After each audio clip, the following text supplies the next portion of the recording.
Okay, so this is lesson number 2. Um, this is the colonial period, and the New York State Regents exam for the U.S. will always begin with colonial period. They're always in chronological order, the questions for some reason, but that's a good thing though. So anyway, so this topic, the first topic is triangular trade, and to understand triangular trade is essentially just think about the route that was taken in order for the exchange of goods.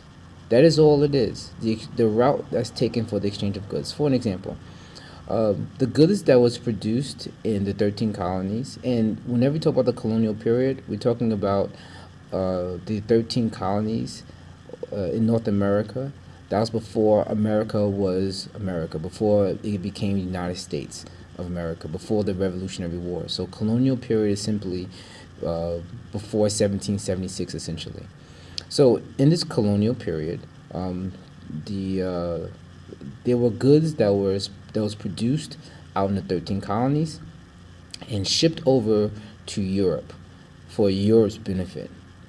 Europe took things like cotton and tobacco, and they manufacture stuff in Europe, and they use a lot of things that they got from Europe. I mean, got from the 13 colonies that were sent to Europe. They manufactured, they sent textiles, they sent rum and manufactured goods over to Africa. And in exchange, Africa said, hey, take some slaves. And then the slaves were being shipped over to the 13 colonies, or mainly the Caribbean 13 colonies. And this is how they got their labor. And so this constantly went on, and they call this triangular trade. And that's the only thing you really have to remember about triangular trade. Also, within triangular trade, they use something called British mercantilism. And to understand mercantilism, I always say look at the word mercantilism. There's a word in there, it's like a merchant. And if you understand what a merchant is, then you can understand mercantilism. But I would help you to understand this. But first, it's an economic policy used by British in which the American colonies served as a source of raw materials and a market to sell goods. British buy raw materials from the colonies and then sell them finished products.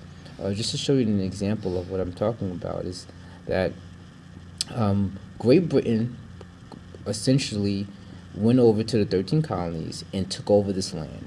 Only reason, the sole purpose of taking over this land is for its raw materials. They like the idea, the fact that they can actually farm and produce cotton and sugar and tobacco and all types of things. And then they can use them for their own benefit.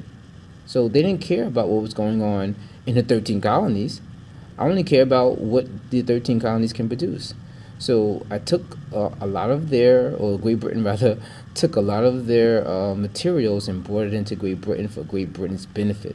And that's exactly what British mercantilism is. Now, were other countries using mercantilistic ideas? Of course.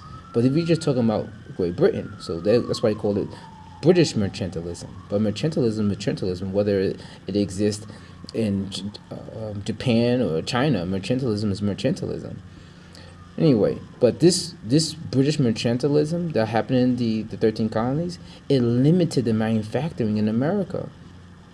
And it also limited colonies' trade with other colonies. Because if you're taking goods from the 13 colonies and you're bringing it to Great Britain, how are the 13 colonies, like say the northern colonies, going to be able to exchange with the southern colonies? They can't, because British is taking all of their resources. So if this is constantly happening, is limiting the manufacturing, the limiting of trade, this will result in some type of disagreement, which is like the American Revolution, essentially. And we'll talk about the American Revolution, but just think about it. Like somebody come into your house and taking your things, and you can't use them at all. That's going to cause you to be upset, right? And this is an idea of what it looks like if these are the 13 colonies here, and you take these goods like the lumber, the furs, the fish, all this stuff, and you're bringing it into Great Britain. Great Britain, all they're doing is just sending the labor over there. But you take these manufactured goods, and that Great Britain has, take them from the 13 colonies and give it to Great Britain. It's going to take away things from the 13 colonies. What are they going to do, right? So, and with that came salutary neglect. The Great Britain has neglected the colonies in terms of performing a government. So, salutary neglect, anyway, is a period of time when British ignored the colonies because they only wanted to benefit from the economic prosperity of the colonies. This led to development of independent colonial trade practices, right? Like, if Great Britain only cared about their resources and not about the government that existed in 13 colonies, it's going to cause the people that's living here to come together. They're going to come together and they're going to form their own government, right? Based on the neglect of Great Britain, because Great Britain only really cared about is the resources that they provided, right? And I know this seems sporadic that we're jumping from topic to topic, but it's all relative, right? Now, the French and Indian War, I think we spoke about it briefly in our first lesson, but the French and Indian War caused by disputed land claims in the Ohio River Valley between the French and the British. And see, a lot of people mistake that the French and Indian War was between French and the Indians, and it simply was not. The French and Indians were actually allies. The colonists went over to Indian territory, and the Native Americans didn't like that, so French and the Indians kind of teamed up against the colonies, and the colonies went to their big brother, which was Great Britain, and then Great Britain came in and really defeated the French here, which ended in the Proclamation Line of 1763, which we spoke about briefly, our first lesson. War led to the end of the period of the salutary neglect because the British needed to tax the American colonies in order to pay for this war, because when Great Britain came in and fought for the colonies to protect them, it cost money. The soldiers had to be paid and all this thing. So how was British going to get their money back? What they did was they taxed the colonies on everything, and it made the colonies really, really upset. But we'll talk more about that during the Revolutionary War. But this increase in taxes became one of the major causes of the Revolutionary War. One of the major reasons. Think about it. If you never had a tax before, or you had taxes before, then all of a sudden they started increasing and increasing and increasing, and you have to pay more money for things. It will make you pretty upset. All right. Just to show you how the colonists that were living here, how they went into the Ohio River Valley, somewhere around Ohio, right here, and this was Native American territory or Indian territory. I like to say Native Americans. They're not. The Indians is a derogatory name, but the Native Americans were living here, and French were allies with the Native Americans. So French came in and helped the Native Americans, while Great Britain came in and really beat them up.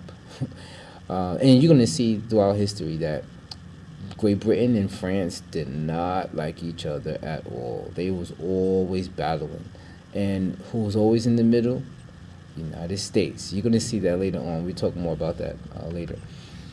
But while the Great Britain was neglecting these colonists, they created their own meetings and stuff. And they call these meetings like the Virginia House Burges. This is a place where they met to talk about things to govern themselves, what will happen in the colonies. The Mayflower Compact was essentially one of the very first form of government when they first landed in Virginia, Jamestown actually. And there was town hall meetings that existed in the New England colonies. And all of these are early colonial efforts for self-government. This is the reason why, one of the reasons why the revolution happened, because they was able to govern themselves simply because they were neglected by the British by Great Britain. It's the only reason why they decided that they can actually govern themselves.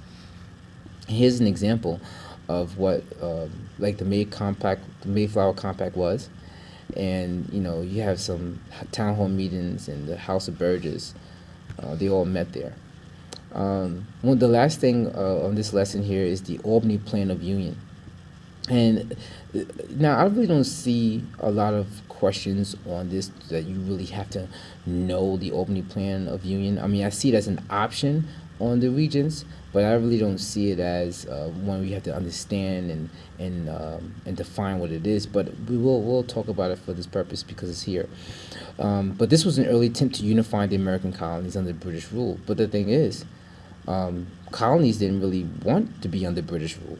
It's like, no, I'm not interested in being under British rule, so this is why it didn't go too well with the colonies. And besides, remember, they had already started their own town hall meetings and stuff like that. They didn't want to give up their individual power, so they was like, nope, we're not handling that.